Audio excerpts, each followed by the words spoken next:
working, and the baby villagers were carried off to a little cave where they could grow up with no sunlight, just how they like it. Day 109 was spent fixing more problems with the villager breeder and building a staircase out of the baby villager cave. On the morning of day 110, it was time to make a puppy. This was the beginning of my dog army, and then we spent the rest of the day trying to get the villager breeder to work again. I spent day 111 picking up lecterns and placing them back down again to try and get a mending villager.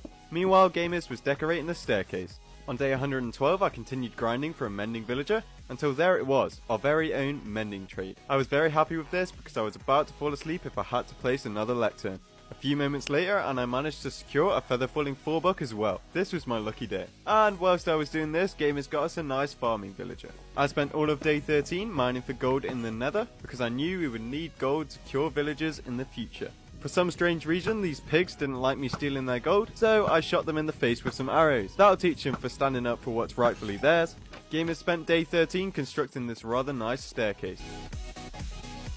The next day, Gamers joined me in the nether for a little bit, and then we started construction on a nice little melon farm. On day 115, I gathered resources to make fermented spider eyes, which I then used to make splash potions of weakness. Meanwhile, Gamers continued to work on the melon farm, and we spent the last few minutes of the day waiting for a melon to grow, but with no success. That night, I gathered a crowd of zombies, whilst also saving Gamers from a creeper.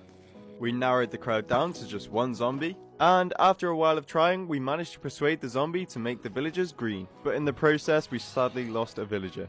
We were just praying it wasn't the mending villager. We then took care of our good friend Mr. Zombie, and cured our villagers.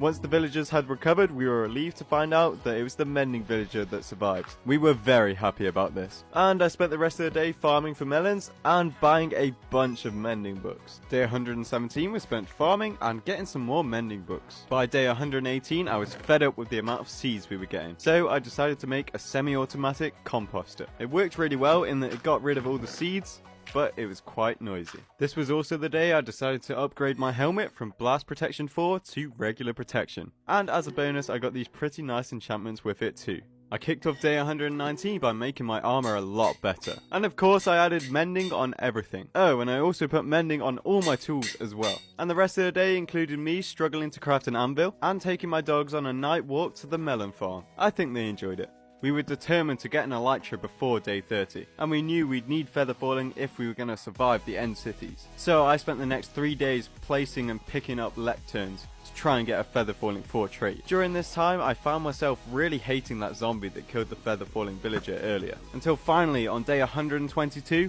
I got a feather falling 3 trade and decided to settle for it. So I got some emeralds and bought the book